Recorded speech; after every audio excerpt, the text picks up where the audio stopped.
Bon matin tout le monde. Merci d'être venu malgré la température, on peut dire.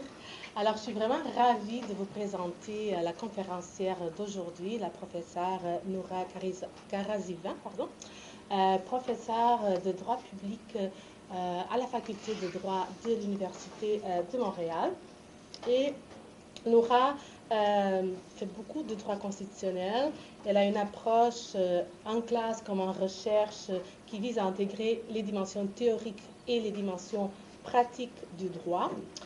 Ses travaux portent sur le fédéralisme, la structure constitutionnelle, l'application et la portée des droits garantis par la Charte canadienne des droits et libertés. Et elle est passionnée de plus en plus par la manière dont le droit est façonné par le territoire. D'où la conférence d'aujourd'hui, des usages potentiels de la Legal Geography en droit constitutionnel canadien. Et donc, sans plus tarder, merci Noura d'être ici et je te cède la parole. Merci beaucoup. Merci beaucoup, Margarida. Merci à Sophie pour l'organisation de cette conférence. Merci de l'invitation. Ça fait toujours plaisir de venir à l'Université d'Ottawa. J'étais venue il y a 2 ans, exactement un mardi, exactement en janvier ou février, un jour de tempête. Je suis abonnée. Alors, mais ça me fait très plaisir. Puis je vous remercie à tous de vous être déplacés aujourd'hui pour cette conférence. Donc, ce projet, c'est un projet qui est un work in progress. Donc, je le définis comme un travail dans lequel j'ai toujours envie de me plonger, mais les aléas de la vie et les pressions, les recherches, les échéances font en sorte que le projet qui m'intéresse peut-être le plus, c'est celui pour lequel je peux consacrer le moins de temps, ultimement. Mais à partir de ce début janvier, je suis en année d'études et de recherche pour me consacrer essentiellement à ce projet-là qui va finir bientôt, malheureusement. Donc, il faut avancer. Alors, je compte sur vous pendant la période de discussion pour alimenter la réflexion. N'hésitez pas. Et je mets mon adresse courriel. Si vous avez des commentaires à envoyer aussi, faites-le. Ça me ferait vraiment plaisir. Cette recherche, elle est soutenue par une subvention de développement savoir du CRSH. Donc, je vais reconnaître ça également. Et donc, sans plus tarder, je vous présente mon plan. Aujourd'hui, j'aimerais faire 3 choses.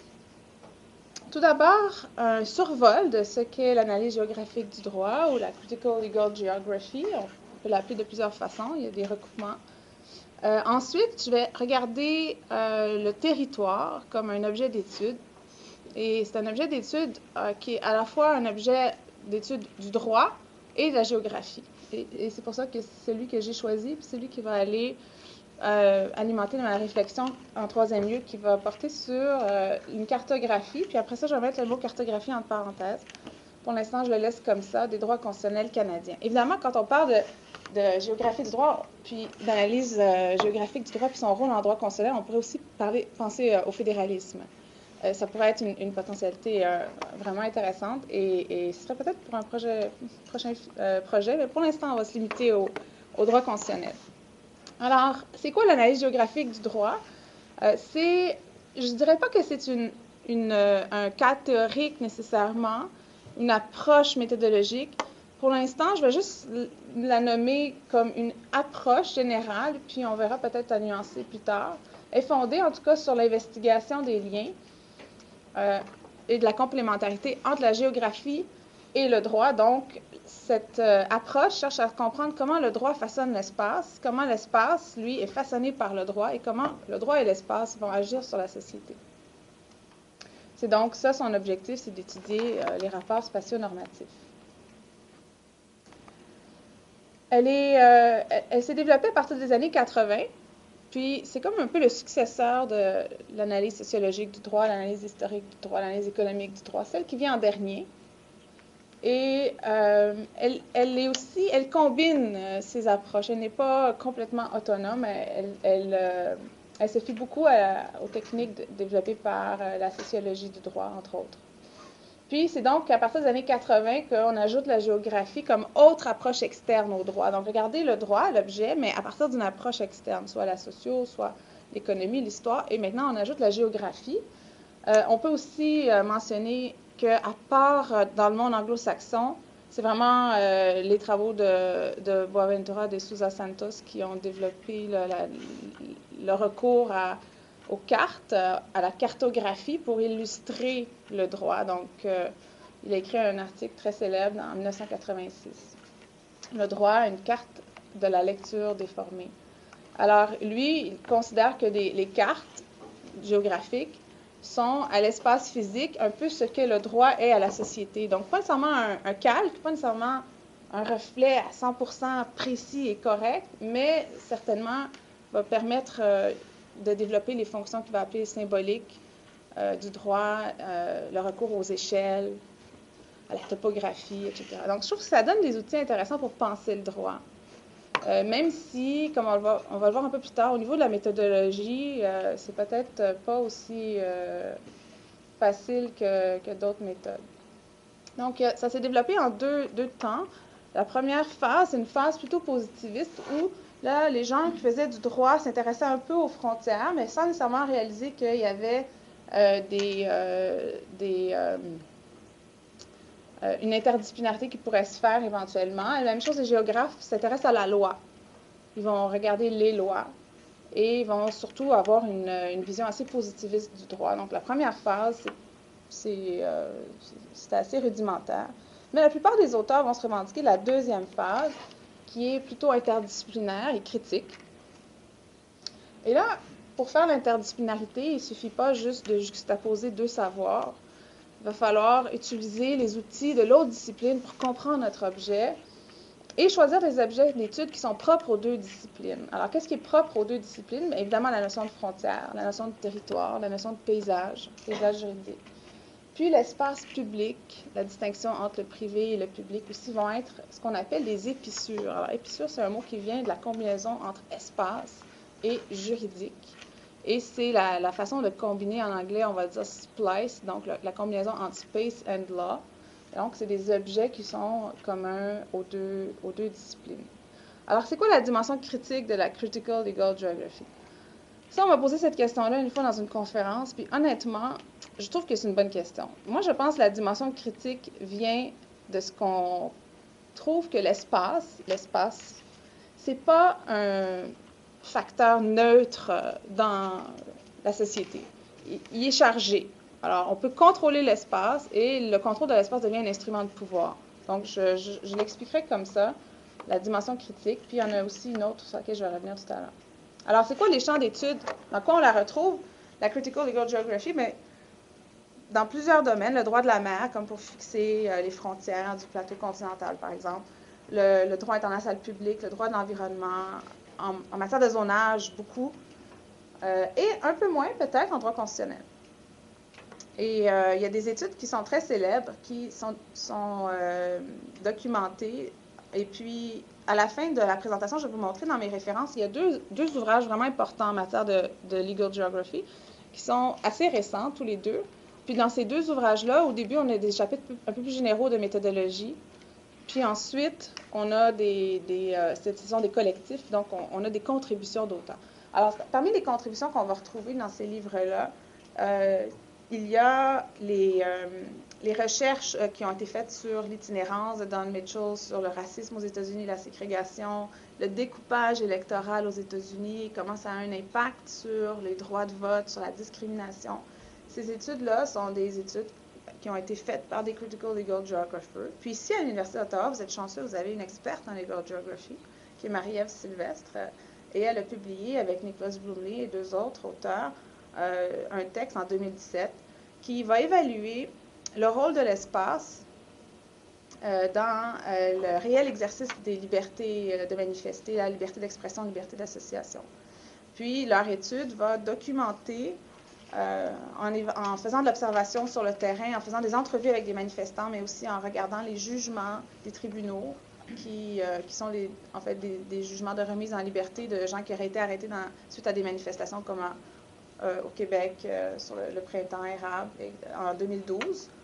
Donc, ils vont examiner ces jugements, ils vont faire l'observation, ils vont effectuer des entrevues pour arriver à conclure que la liberté de manifester, la liberté de s'exprimer, elle est restreinte. Les gens ne contestent pas ces ordonnances de remise en liberté, parce que l'espace passe un peu inaperçu, le contrôle de l'espace est un petit peu non visible. Et donc, les gens ne sont pas alertes, les juges ne le sont pas, les personnes ne le sont pas, ne sont pas alertés au fait que leurs libertés vont être entravées par un contrôle de l'espace.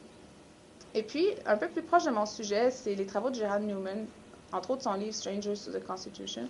Donc ça, c'est en lien peut-être avec la première phase de la Legal Geography. Donc ça, c'est un auteur qui a examiné comment les droits constitutionnels fluctuent en fonction du territoire, puis en fonction de l'identité des personnes sur ce territoire-là. Donc, quel est leur statut de citoyen, d'étranger, de résident, etc. Donc, c'est un peu une espèce de survol. Maintenant, on dit de la Critical Legal Geography que sa méthodologie, c'est son maillon faible. Et c'est vrai que dans les deux collectifs récents, on a tenté de remédier à cette espèce de peut-être lacune ou faiblesse, entre autres parce que la géographie, c'est quoi? C'est l'analyse des caractéristiques d'un territoire et d'une société à partir d'une enquête de terrain. Puis la géographie vise à écrire les caractéristiques d'un territoire. Géographie, donc écrire la terre. Le droit, si on veut faire du droit non positif en utilisant la géographie, ça pose un défi au plan méthodologique, je pense. C'est pas impossible de le faire, mais il faut distinguer les méthodologies. Puis, c'est pour ça que, tantôt, quand je vous ai parlé de l'étude de Marie-Ève Sylvestre, c'est une étude qui est fondée essentiellement sur une analyse empirique, qualitative et quantitative. Et dans ce cas-là, je pense que la méthodologie est très claire, il n'y a pas de problème méthodologique. Mais par contre, les autres études vont être plutôt cantonnées à une méthodologie propre au droit plutôt que combiner droit et géographie. Mais quand même, on va reconnaître trois façons de faire de la legal geography, la façon herméneutique, donc l'analyse des textes, des lois, etc., des études de cas, puis la technique empirique. Donc, pour faire une synthèse de ce que apporte la Critical Legal Geography, je pense que ça nous permet de démasquer la ruse de la neutralité juridique. Et ainsi, un peu comme... en fait, ça, c'est pas propre à la Legal Geography, c'est toutes les approches critiques veulent démasquer la ruse de la neutralité. On pense qu'il n'y a rien qui se passe, mais en réalité, tout se passe sur le terrain. Le droit est situé, le droit n'est pas partout, il takes place, il prend place quelque part. Donc, on veut améliorer la visibilité du droit et développer chez tout le monde, là, chez les juges, chez les gens qui veulent faire reconnaître leurs droits, un genre de scepticisme géographique. Donc, être conscient de la dimension spatiale des droits. Mais, et c'est pour ça que je mets une petite astérisque, c'est que la Critical Legal Geography ne va pas s'intéresser à décrire ce qui devrait être. Elle va illustrer les failles, les faiblesses, elle va rendre visibles des choses, elle va développer un scepticisme, les gens vont être conscients. Mais après, qu'est-ce qu'on fait? Comme diraient mes enfants, qu'est-ce qu'on fait maintenant? Là, on a compris qu'il y a un problème, mais qu'est-ce qu'on fait maintenant? Et là, on va voir que je pense que c'est impossible de juste se fier sur la géographie pour répondre à certaines questions. Il va falloir chercher dans la philosophie morale. Donc voilà la synthèse. Donc la première chose que je voulais faire aujourd'hui, c'était survol de la Critical Legal Geography. Maintenant, je me rapproche de mon objet qui est l'extraterritorialité des droits constitutionnels canadiens. Mais avant d'arriver là, je veux passer par un objet. L'objet qui est commun au droit et à la géographie, c'est le territoire. Et pour avancer dans la réflexion, je pense qu'il faut concevoir le territoire au départ de façon classique, là, un petit peu dérivé des traités de Westphalie. Puis ensuite, de voir si on peut proposer, grâce à la Legal Geography, une compréhension un peu différente de ce qu'est le territoire. Fait que si on va de la façon classique, la définition selon Cornu, quand on apprend c'est quoi l'État, c'est quoi le droit, toujours on reconnaît que le territoire est nécessaire pour reconnaître l'État, l'État-nation. C'est un élément constitutif de l'État, dont il forme l'assise géographique. Alors, le point de départ, c'est que le territoire, c'est l'extension physique de l'État-nation. C'est comme ça, comme un container. Le contrôle du territoire c'est aussi une condition nécessaire à l'ordre juridique. Donc, le territoire fonde l'État, mais il fonde aussi l'ordre juridique. Donc, le territoire, sa fonction, c'est de dire c'est quoi l'assiette de validité des lois. C'est dans ce territoire-là que les lois sont valides, puis hors de ce territoire-là, les lois ne seront plus valides. Ça, sa fonction. Fonction de limite de validité. Et donc, on va dire que hors du territoire, point de droit. Il n'y aura pas de droit hors du territoire. Donc, la logique du territoire, c'est quoi? C'est une logique d'uniformité.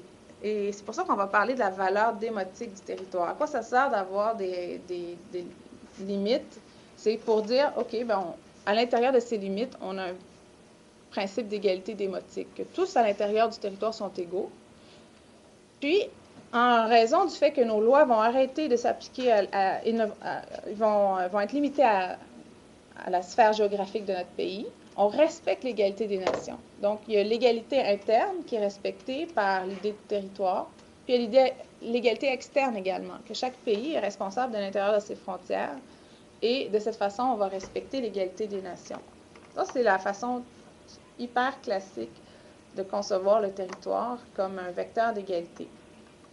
Maintenant, la géographie critique va nous permettre de rejeter ce postulat et de le décomposer pour ensuite créer quelque chose de nouveau, peut-être. On va voir. Donc, la première chose qu'on va rejeter, c'est le postulat de neutralité éthique. Ça fait au moins 40 ans que les auteurs écrivent que ça, c'est fini, la neutralité éthique du territoire, qu'il y a trop de nuances, de variations topographiques, d'inclusion, d'exclusion. On va créer des fictions juridiques, comme aux États-Unis, on a la non-entry fiction. Vous êtes à l'intérieur, mais vous êtes présumé être à l'extérieur. À l'intérieur, vous allez avoir des droits qui vont fluctuer en fonction du statut. Et le fait de mettre trop l'accent sur la valeur démotique du territoire va amener les États à vouloir vraiment rendre leurs frontières hyper étanches et éventuellement même manipuler l'entrée dans les territoires, la manipulation des frontières. Et il y a deux auteurs, je pense, qui peuvent se distinguer à ce chapitre. C'est Cal Rostiala qui a écrit sur la distinction entre intra- et extraterritorialité, et Linda Bosniak qui a écrit sur la territorialité éthique. Et donc, les deux d'un point de vue assez critique. L'autre chose qu'on va rejeter, mais là, si on se place plus du point de vue international, c'est qu'il y aurait une supposée ligne de démarcation très, très fixe entre la compétence des États internationales et territoriales et extraterritoriales. Donc, c'est le rejet de la vision binaire. Et là, ce rejet-là, en fait, il est basé sur une observation pure de ce qui se passe dans la réalité, sur l'augmentation des missions à l'étranger, des interventions, d'occupation. Donc, le fait de maintenant trop focaliser sur ces frontières-là va mener à un même genre de manipulation. Cette fois-là, on va choisir des territoires où on va exercer un certain niveau de contrôle, mais qu'on ne va pas complètement contrôler pour pouvoir éventuellement dire que dans ce territoire-là, on n'agit pas comme un État-nation. Ce qui va nous amener aux renditions extraterritoriales. Et ici, c'est, je pense, les travaux de Agnew sur The Territorial Trap, Still Caught in the Territorial Trap, qui sont intéressants, qui apportent un éclairage supplémentaire. Donc, la façon que la géographie critique procède, c'est, regardez, vous dites que le territoire sert à ça, en réalité, ça ne sert pas à ça. Donc, c'est quoi ce qu'on fait? C'est qu'on trouve des anomalies à un paradigme dominant, un peu comme dans la structure des révolutions scientifiques. Thomas Kuhn dit, à un moment donné, si vous trouvez assez d'exceptions au paradigme dominant, mais ce ne sera plus le paradigme dominant, il va en avoir un nouveau qui va prendre sa place. Donc, c'est un peu dans cet esprit-là. Alors, à quoi ça sert la legal geography dans ce contexte-là? Ce n'est pas tous les auteurs qui théorisent le territoire, mais il y en a quand même pas mal qui offrent une vision un peu plus flyée de ce qu'est le territoire. Moi, j'aime beaucoup Andrea Briganti, un auteur italien, qui propose de voir le territoire comme de manière imaginée, construite et non donnée. Donc, de se départir de cette idée qu'on est cantonné par des limites qui ont été préétablies d'avance.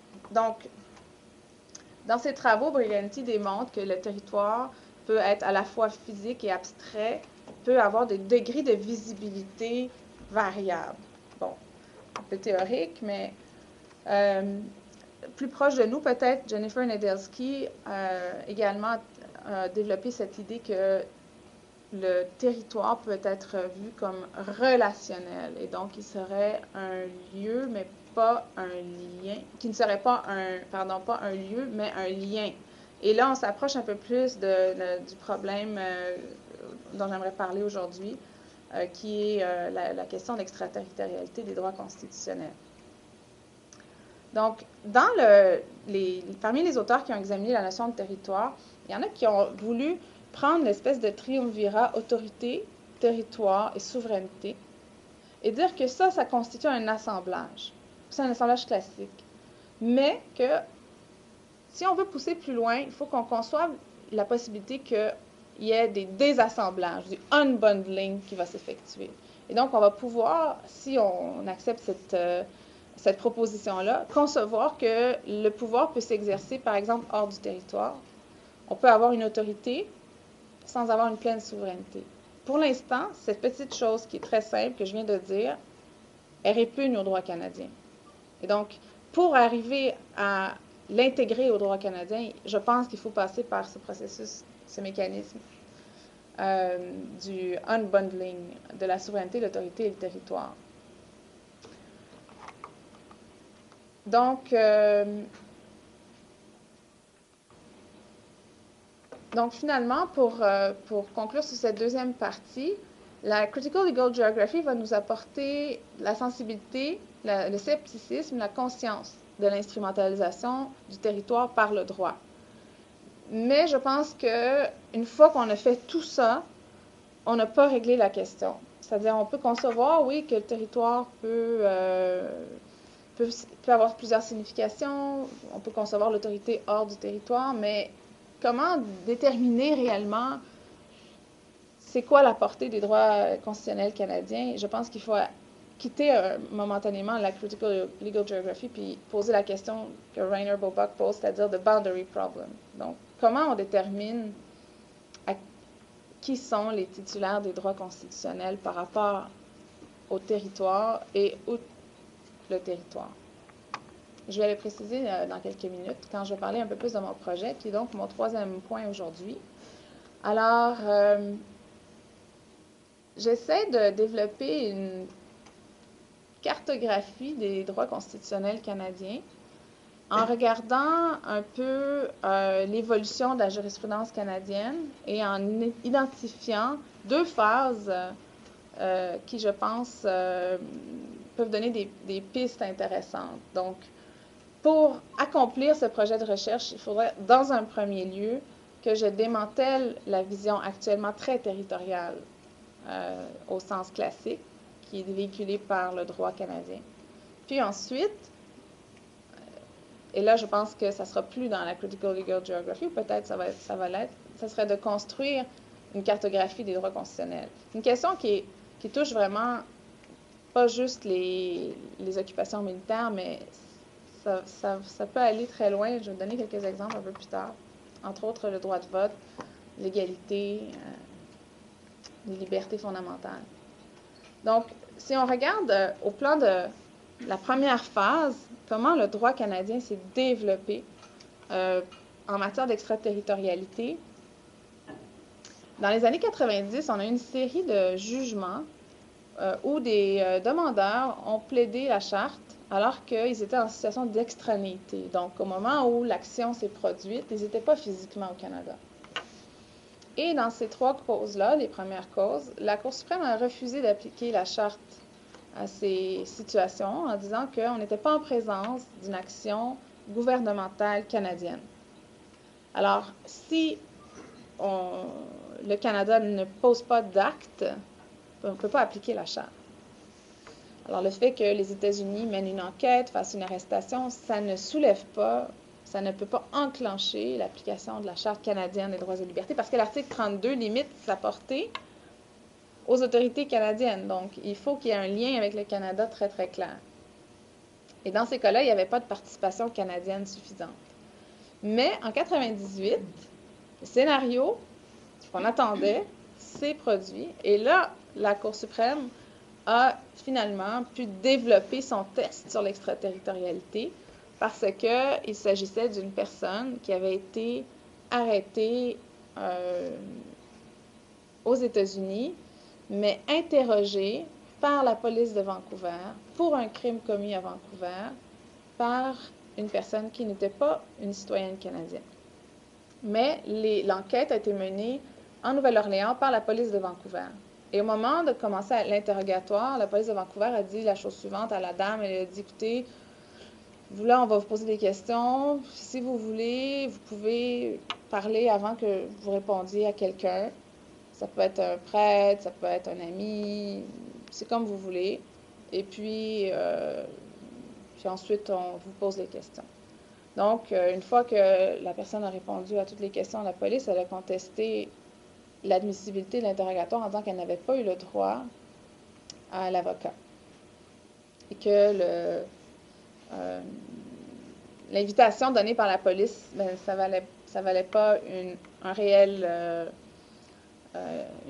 avis à une qui aurait le droit d'avoir des conseils juridiques avant de répondre aux questions. Elle n'est pas obligée de répondre aux questions de la police avant d'avoir parlé à son avocat. Maintenant, la majorité de la Cour dans cette affaire a conclu qu'on était en présence d'une action faite par des policiers canadiens. C'était facile d'identifier l'action, c'était l'interrogatoire. Puis cette action-là, elle est ancrée dans l'article 32, parce que c'est une action de la police canadienne. Une autorité publique canadienne va agir en fonction de la loi canadienne ou de la prérogative, mais il faut qu'il y ait une source à l'autorité publique canadienne. Mais on a ajouté dans ce test d'application générale, on a dit oui, en général, quand c'est la police canadienne qui agit, on va étendre les protections de la Charte. Mais on va s'assurer qu'on ne cause pas un effet préjudiciable important à l'autre État. Donc, il y a une dimension un peu pragmatique dans le test. Oui, c'est un test d'application générale, mais on regarde s'il n'y a pas des effets préjudiciables. Par contre, il y a eu une dissidence des juges McLaughlin et Leroux-Dubé dans cette affaire-là. Et les juges ont commencé en disant, bien, avant même de se poser la question de l'application de la Charte, on devrait se poser la question, ces personnes ou cette personne qui demande la protection de la Charte, est-ce que c'est un titulaire des droits constitutionnels canadiens? La Charte n'a pas été créée pour tout le monde, pour le monde entier. Donc, pour pouvoir soulever sa protection, il faut établir sa qualité de bénéficiaire. Ce que l'article 32 ne dit pas, mais c'est une interprétation qui a fait son chemin, comme on verra. Alors, les juges disent que la Charte n'a pas conféré des droits à tous les citoyens du monde, où qu'ils se trouvent, seulement aux personnes qui sont sur le territoire du Canada. Et donc, elles vont maintenant, dans cette dissidence-là, y aller de leur interprétation du terme « autorité » à l'article 32. Dans la version anglaise, on dit « within the authority ». En français, on va dire il faut que les actes relèvent de. Il faut que les actes relèvent soit de la législature, soit du gouvernement canadien pour que la Charte s'applique. L'article 32 de la Charte, donc, établit les paramètres de l'application. Mais pour les juges dissidents, relève de, ou within the authority, ça doit être territorial. Si c'est hors du territoire, on n'a pas d'autorité. Donc, une vision classique de l'assemblage territoire-autorité-souveraineté. Même si on fait l'enquête, on n'a pas de souveraineté, on n'a pas d'autorité même. On n'a pas d'autorité, donc on ne peut pas étendre les protections constitutionnelles quand on vient par la suite faire le procès au Canada et admettre la preuve. Maintenant, à peu près 10 ans plus tard, on a assisté à un revirement jurisprudentiel dans l'affaire R contre Hape. Et c'est-à-dire que la dissidence des juges McLaughlin et Leroux-Dubé a été adoptée par les juges majoritaires dans R contre Hape. Et donc, dans cette histoire-là, c'est un citoyen canadien qui était dans les îles Turques qui avait une entreprise là-bas. Et la GRC débarque dans les îles Turques avec des clés USB, fouille le lieu de travail de M. Hape et vont télécharger sur des clés USB tous les documents qu'ils vont ramener par la suite au Canada pour les admettre en preuve à son procès pour fraude au Canada. Donc, lui, c'était un citoyen canadien Et c'est la GRC qui va effectuer la fouille. Il y avait dans la décision toute la question de la collaboration avec les autorités policières de la place locale. Mais la question juridique qui est formulée dans HAPE, c'est est-ce que l'article 8 de la Charte s'applique aux fouilles qui ont été perpétrées par les autorités policières canadiennes. Donc, la façon que la question est posée, c'est l'application de l'article 8 à la police canadienne et non à une situation où on a plus d'un joueur dans une enquête en collaboration où il n'y a pas de leader qui peut être identifié.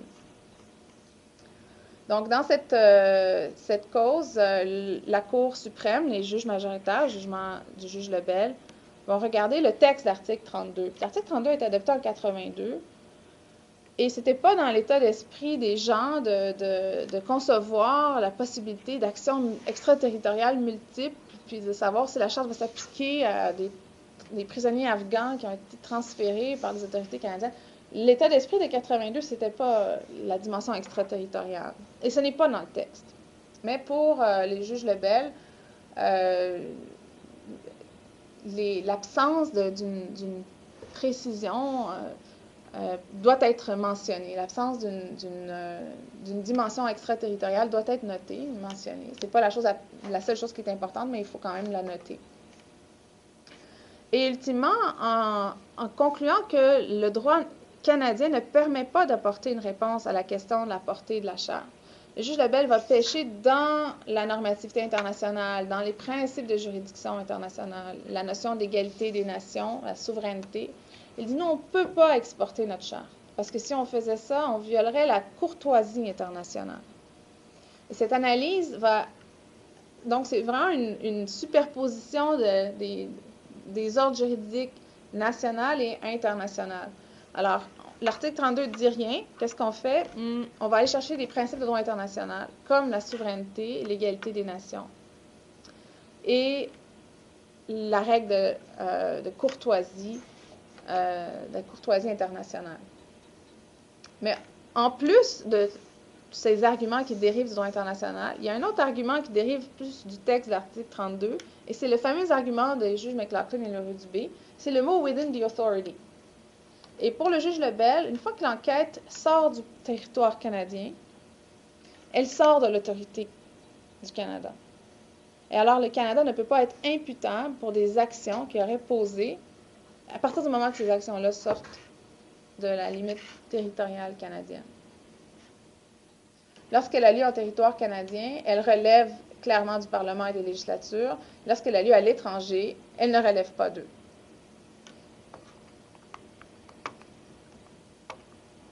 Et donc, ça permet au juge d'arriver à la conclusion que l'application extraterritoriale de la Charte est impossible. Et ça, c'est un prononcé qui est quand même très fort pour une situation, une cause qui ne demandait pas d'aller chercher ce prononcé aussi puissant sur l'impossibilité de l'application extraterritoriale de la Charte. Et là, pour faire une parenthèse, le Canada est vraiment fait cavalier seul sur cette question-là. Dans tous les pays, je ne dirais pas tous les pays, évidemment, je ne peux pas dire que je connais tous les pays, mais les exemples, par exemple, dans toute la communauté européenne, la jurisprudence ne va pas dans ce sens-là. Aux États-Unis non plus ne va pas dans ce sens-là. En Angleterre non plus ne va pas dans ce sens-là.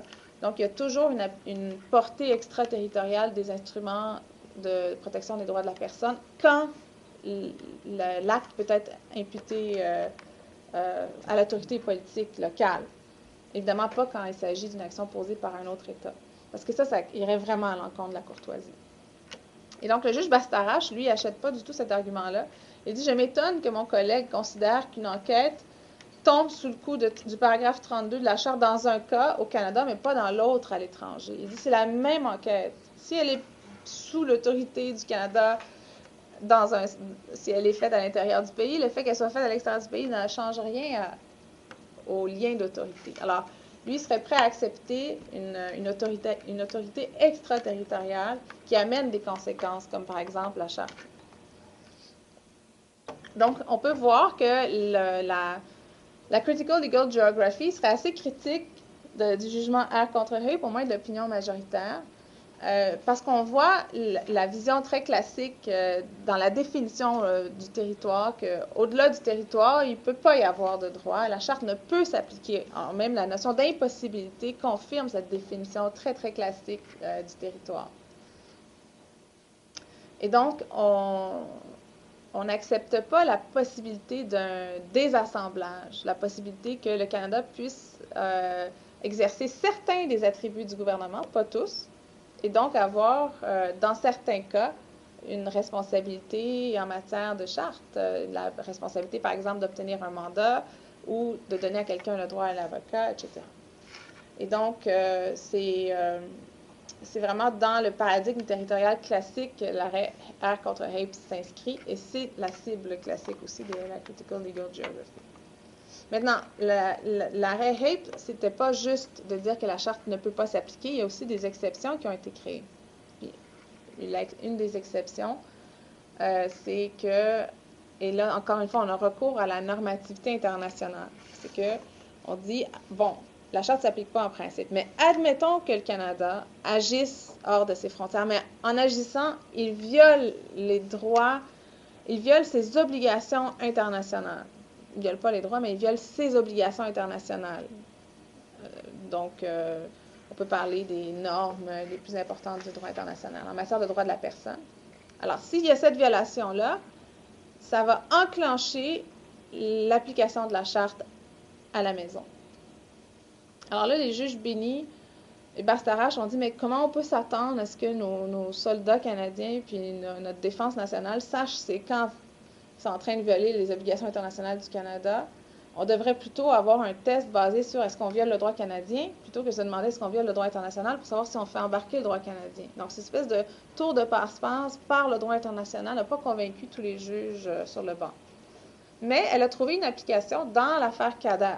C'est sur la base de cette exception-là du droit international que M. Kader a pu démontrer que ses droits en vertu de la Charte, nommément l'article 7, avaient été violés par le Canada quand le Canada était allé à Guantanamo faire des interrogatoires.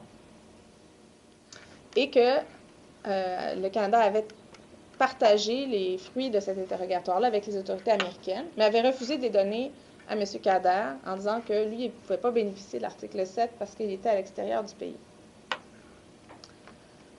Donc, cette exception-là, elle a trouvé son application dans l'affaire Kader, mais par la suite, elle a été limitée, pas par la Cour suprême, mais par la Cour d'appel fédérale. Et c'est dans l'arrêt Slahi contre Canada, on avait des faits semblables, même action du SCRS, donc visite à Guantanamo, interrogatoire d'un détenu. La seule différence, c'est que le détenu en question, c'était pas Omar Khadr, c'était M. Slahi puis un autre, qui, eux, n'étaient pas des citoyens canadiens. Mais ils avaient vécu à Montréal, l'un d'eux avait son épouse à Montréal et son enfant était né à Montréal, l'autre avait étudié. Donc, ils avaient des liens, mais ils n'avaient pas assez de liens. Donc, il y avait assez de liens pour se faire interroger, mais pas assez de liens pour pouvoir invoquer l'article 7. Alors, les juges de la Cour fédérale ont dit que les demandeurs n'ont pas réussi à démontrer un lien suffisant avec le Canada ou un nexus. Une dimension qui n'était pas dans l'arrêt Kader, n'était pas non plus dans Hape, mais là, elle est dans notre droit. Et ensuite, dans l'affaire Amnesty International sur le transfèrement des prisonniers afghans par les autorités canadiennes, même chose. Oui, le Canada viole ses obligations internationales, mais non, les prisonniers afghans, ils n'ont pas de lien avec le Canada, ils n'ont pas d'attache. Et donc, ne peuvent pas soulever l'article 7. Parce que on part avec Hape, application impossible, sauf exception si le Canada viole les obligations internationales, mais on ajoute une petite couche qu'il faudrait en plus avoir un nexus, un lien suffisant avec le Canada. Alors, c'est quoi les liens suffisants pour enclencher l'application de la Charte à l'État canadien qui agit envers un non-citoyen? Donc, la Cour ne donne pas de lien suffisant, elle ne donne pas des exemples de ce qui serait un lien suffisant, mais on comprend que d'avoir un enfant, d'avoir étudié, d'avoir un conjoint, ce n'est pas suffisant. Alors, je vais faire une petite incursion dans la notion de lien suffisant, tant qu'à y être. Et je me dis, allons voir l'affaire Frank et Duong contre Canada sur la portée de l'article 3, le droit de vote. Donc, c'est une cause qui a été entendue, qui a été rendue quelques semaines à la Cour suprême du Canada. Et ça concerne la constitutionnalité des limites à l'article 3, au droit de vote. Et la loi canadienne empêchait les personnes qui sont résidentes hors du Canada depuis plus de 5 ans de voter aux élections canadiennes. Et le procureur général du Canada disait, mais c'est que les gens qui habitent plus au Canada depuis 5 ans n'ont plus de lien suffisant avec le Canada pour faire en sorte qu'ils ont des choses à dire aux élections. Parce que les lois ne s'appliqueront pas à eux. Alors, ce n'est pas juste envers les gens qui sont là, qui payent des taxes, qui habitent au Canada, qui vont recevoir ces lois-là, que le 1 million de personnes qui habitent à l'étranger depuis 5 ans viennent influencer les résultats de l'élection. Donc, l'article 3 ne devrait pas permettre le droit de vote de tout citoyen, quel qu'il soit. Par exemple, un citoyen qui a 3 ans ne peut pas voter. Donc, il faut qu'il y ait des limites à la notion de droit de vote, de citoyenneté. Alors, pour les juges majoritaires, ils ont rejeté l'argumentaire que je viens de mentionner et ils ont conclu que la loi est inconstitutionnelle, qu'on ne pouvait pas empêcher les personnes qui sont résidentes à l'extérieur du Canada depuis plus de 5 ans de voter aux élections canadiennes. On ne peut pas faire ça. C'est contraire à l'article 3, c'est contraire à leurs droits fondamentaux. Pourquoi? Et là, c'est un genre d'argument un peu comme ce que j'ai fait tout à l'heure avec le démantèlement des postulats du territoire. C'est parce que, et là je cite la Cour, le monde a changé. Hein, la société est mondialisée. On garde le contact grâce aux médias sociaux, grâce aux communications. Et donc, la présence géographique au Canada n'est pas un signe de lien suffisant, ou l'absence géographique n'est pas une démonstration qu'il n'y a pas de lien avec le Canada. Ces gens-là vont être des ambassadeurs des valeurs canadiennes. Donc cette phrase-là, par ailleurs, a été reprise par les juges dissidents qui est assez sceptique de cette vision qu'un Canadien qui va vivre plus de 5 ans à l'étranger est un ambassadeur des valeurs canadiennes. Pourquoi il le serait? Pourquoi il a peut-être décidé de quitter le Canada parce qu'il n'aimait pas les lois canadiennes, etc. Donc, les juges dissidents vont revenir sur cette notion de valeurs canadiennes, le font depuis quelques décisions déjà. Mais au-delà de ça, on a dans ce jugement des pistes de solutions, à savoir c'est quoi les liens suffisants. On a des liens objectifs. C'est quoi les liens objectifs? Bien, c'est le fait d'être assujetti aux lois. C'est-à-dire, tu as des liens parce que tu dois respecter les lois. Et la vision du contrat social, c'est que l'État peut assurer la sécurité de tous et peut administrer ces lois de manière coercitive. En échange, les gens ont certaines protections, certaines libertés qui sont assurées. Il y a aussi des liens subjectifs. Par exemple, le juge Wagner dit que les gens ont des liens familiaux, des liens professionnels. Ils ont ce qu'on appelle, et ce qu'il dit, un certain degré de rattachement au pays. Mais l'important, c'est qu'il n'y a pas de corrélation entre la géographie puis l'attachement. Okay? Donc, on peut avoir des liens même si on n'est pas présent. Le juge Rowe n'était pas d'accord. Il dit, mais quel genre de lien vous pouvez avoir avec une circonscription quand ça fait plus que 5 ans que vous vivez dans un autre pays? Parce que les votes se font dans des circonscriptions. Est-ce que vous êtes au courant des enjeux locaux? Et là, il va recourir à la notion d'échelle. Donc, c'est vraiment un jugement d'analyse géographique. Le juge Rowe va dire, prenez l'échelle de la circonscription, prenez l'échelle du pays. On peut accepter peut-être que vous avez à l'échelle du pays des orientations générales, mais à l'échelle de la circonscription, c'est quoi vos liens avec l'échelle? Donc, c'est recours à l'échelle. Et on arrive un peu dans un cul-de-sac, potentiellement.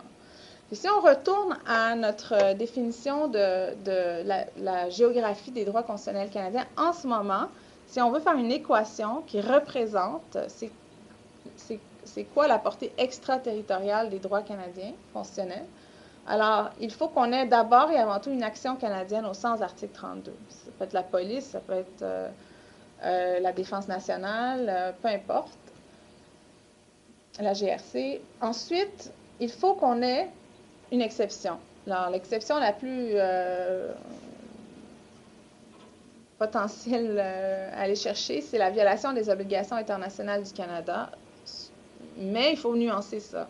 C'est une violation par participation suffisante à une procédure qui contreviendrait aux obligations internationales du Canada. Donc, dans l'affaire Kader, la Cour a quand même fait du travail d'expliquer c'est quoi la participation canadienne. La participation canadienne, c'était les interrogatoires et le fait de donner le résultat des interrogatoires aux autorités américaines. Ça, c'est la participation. Fait que la Cour a isolé quelque chose que les autorités canadiennes ont fait.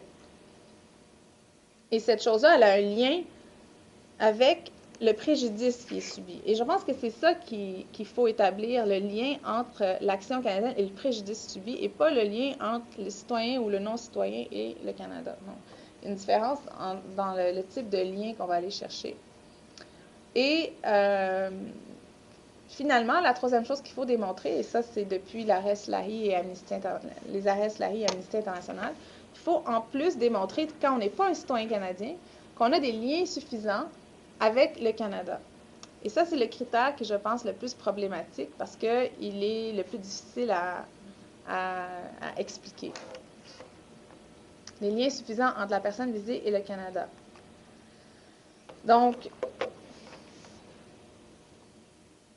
si je reviens à l'équation, simplement en regardant ça, on arrive à la situation où on a une action canadienne, que par exemple un interrogatoire d'un détenu qui avait des liens avec le Canada à un moment donné dans sa vie, mais peut-être que là, il n'y en a plus. Mais cette action du SCRS, Service canadien de renseignement de sécurité, par exemple, cette action-là, elle n'est pas assujettie au droit. Ça, c'est un vide. C'est ça, je pense, le problème auquel il faut remédier. Et ça, c'est mon opinion personnelle. Donc, je pense qu'il y a une zone de non-droit qui est créée où l'État canadien va exercer des pouvoirs publics qui tirent de la loi, mais hors d'un contrôle de constitutionnalité. Donc, on a une asymétrie entre le pouvoir qu'on a puis les comptes qu'on doit rendre à la population ou aux personnes à qui sur lesquelles on exerce notre pouvoir coercitif. Donc, pour Rainer Boebbach, qui n'emprunte pas du tout le même chemin sur la territorialité, il le prend d'un autre bout. Il dit, essentiellement, quand on veut se poser la question de la portée des droits, on ne peut pas simplement adopter la vision que la loi va nous dire c'est quoi la portée du droit, que la charte va l'écrire un jour, que la portée de la charte, c'est ça, point. Il faut aller chercher dans les principes moraux et dans les principes de démocratie. Par exemple, pour résoudre la question de Duong et Frank, c'est quoi la portée de l'article 3? C'est pas suffisant de se dire l'article 3 est muet. Il ne dit rien sur la portée géographique. Il faut se poser une question dans notre société, qu'est-ce qu'on veut faire avec nos droits et à qui on veut qu'ils soient reconnus. Et pour ça, il faut aller recourir à certains principes. Et lui, il fait une analyse super intéressante où il va identifier 3 réponses possibles. Il va les appeler comme ça avec des acronymes AAI, All Affected Interest, ASC, All Subject to Coercion, puis c'est pas ça, All Citizen Stakeholders. Donc, ça serait ACS. J'ai inversé. Alors, selon lui, c'est une de ces 3 voies-là ou la combinaison des 3 qui devrait nous apporter la solution. Mais c'est une réflexion philosophique. Donc, il dit d'un côté, on pourrait se dire que toute personne qui est affectée par le droit canadien, on va prendre l'exemple du Canada, devrait avoir les droits de la Charte. On pourrait se dire seulement les personnes auxquelles on exerce un pouvoir, sur lesquelles on exerce un pouvoir coercitif. On prive ces personnes de leur liberté, alors on devrait leur donner des garanties constitutionnelles qui vont avec. Et finalement, on pourrait se limiter aux gens qui ont la citoyenneté, ou qui aspirent à obtenir la citoyenneté canadienne, donc des gens qui ont, là, la notion de lien réapparaît, le membership. Moi, en regardant le droit comparé, j'ai identifié 3 modèles possibles en matière d'extraterritorialité, que ce soit en Europe, aux États-Unis. Donc, le premier grand modèle, c'est de dire les droits constitutionnels arrêtent à la frontière du territoire fini. Ça, c'est la vision, on pourrait dire un peu comme dans Acte contre Hague. Et c'est une vision qui, aux États-Unis, par ailleurs, a été renversée au début des années 1900, en disant que c'est trop limitatif, parce que les États-Unis ont des citoyens qui voyagent avec leurs droits et donc quand ils sont en contact avec les autorités américaines, ces citoyens-là peuvent invoquer le US Bill of Rights. Donc ça a été longtemps que ça a sauté aux États-Unis, aussi en Europe, en Angleterre. On a développé avec la notion de juridiction en droit international l'idée qu'on peut avoir un contrôle effectif du territoire, mais on peut aussi avoir un contrôle sur une situation, sur une violation, sur des personnes. Donc, on a développé des tests. Le deuxième modèle, c'est le modèle de membership. Ça veut dire, qui vous êtes-vous? C'est un peu ce que la juge McLaughlin, la juge Laurie Dubé disait dans leur dissidence. Êtes-vous des bénéficiaires ou vous n'êtes pas des bénéficiaires? Donc, ça, c'est la question du membership. Moi, je ne pense pas que c'est fructueux. Puis, le troisième, c'est se baser sur des notions de réciprocité et d'autorité gouvernementale. Donc, on regarde la relation entre l'exercice de l'autorité gouvernementale et le préjudice subi. Et d'aller avec une évaluation un peu pragmatique en partant avec le principe que si vous privez quelqu'un de sa liberté, vous devriez le faire en examinant, en respectant les garanties constitutionnelles. Parce que la charte s'applique à l'État. Elle ne s'applique pas à vous et moi. Et quand on dit la charte ne s'applique pas à moi, c'est une façon de parler, mais en réalité, l'application de la charte, elle s'applique à l'action gouvernementale. Elle limite l'action gouvernementale. Donc, qu'est-ce qu'on peut faire avec la Critical Legal Geography? Je pense que la première chose, c'est on va utiliser ces lunettes-là pour constater que dans la jurisprudence de Hape, dans la jurisprudence de Cook, on a assemblé territoire, souveraineté, autorité. On n'a pas été capable de concevoir des désassemblages. Donc, la Critical Legal Geography peut nous amener à construire le territoire autrement et donc à permettre cette conception-là. Puis, ça nous amène aussi à redéfinir le territoire comme un espace constitutionnel entre l'État et, même si la personne n'est pas citoyenne, mais cette personne-là, donc dans la relation d'autorité qui va s'établir, que la charte va devoir s'appliquer to the extent, donc jusqu'au point où cette personne-là a été, si cette personne-là a été ciblée par des autorités canadiennes, il doit y avoir une raison. Si le Canada contrôle la situation, contrôle la détention, il devrait y avoir une application de la charte proportionnelle. Je pense que cette question d'égalité, cette question de cartographie des droits, parce que je le mets entre parenthèses la cartographie, parce que je ne veux pas aboutir à mon point de départ, puis dire les droits ont une certaine cartographie, puis c'est ça. Non, c'est plutôt de voir qu'il peut y avoir des applications avec intensité différentes et variables en fonction des contextes. Puis je pense que si on arrive à développer ça, si j'arrive à le faire, ça va pouvoir être utile dans d'autres droits que l'article 8. L'article 8, c'est celui qui était en cause dans Hape. L'article 7, c'est celui qui était en cause dans Kader. Il y a aussi l'article 15, la notion de l'égalité. Donc, dans une des causes, Chazy, la Cour d'appel du Québec n'avait pas voulu vraiment s'avancer sur la question de la possibilité qu'un étranger, une personne qui n'est pas citoyen canadien, à laquelle on applique des directives en matière d'immigration, puisse contester ces directives-là. Donc, l'argument étant, bien, si vous n'êtes pas un citoyen canadien, vous n'êtes pas sur le territoire canadien, pourquoi vous pourriez contester les directives d'immigration? Bien, c'est parce que les directives s'appliquent à vous et, par exemple, vont rejeter votre expérience professionnelle au détriment d'autres expériences professionnelles. Donc, est-ce que ça, une personne peut contester la constitutionnalité de cette directive d'immigration-là ou de cette politique d'immigration quand elle n'est pas physiquement au Canada ou qu'elle n'est pas citoyenne? Donc, on ne le sait pas. La réponse est on ne le sait pas. Deuxième exemple, la liberté d'expression, l'affaire George Galloway. M. Galloway, polémiste anglais, voulait venir faire une série de conférences au Canada, a été arrêté. La façon dont ça s'est fait, c'est qu'il y a eu des directives internes de ne pas lui permettre d'entrer, mais par contre, il n'y a pas eu de décision officielle du gouvernement. Donc, la cause tournait beaucoup autour de la question de est-ce qu'il y a eu une décision ou il n'y a pas eu de décision. Mais au-delà de ça, quand la Cour a examiné la possibilité que M. Galloway conteste son expulsion, ou pas son expulsion, mais son refus d'entrer sur le territoire canadien, le juge a dit qu'il ne pourrait pas lui-même contester parce qu'il n'a pas la liberté d'expression. Lui-même n'étant pas citoyen, et là, ils ont cité Slahi, et parce qu'il n'a aucun lien avec le Canada, Le fait d'avoir plusieurs conférences déjà réservées n'était pas un lien suffisant. Par contre, la Cour considère que l'auditoire canadien, lui, avait un droit à l'entendre en personne. Puis finalement, il a fait ses conférences par vidéoconférence.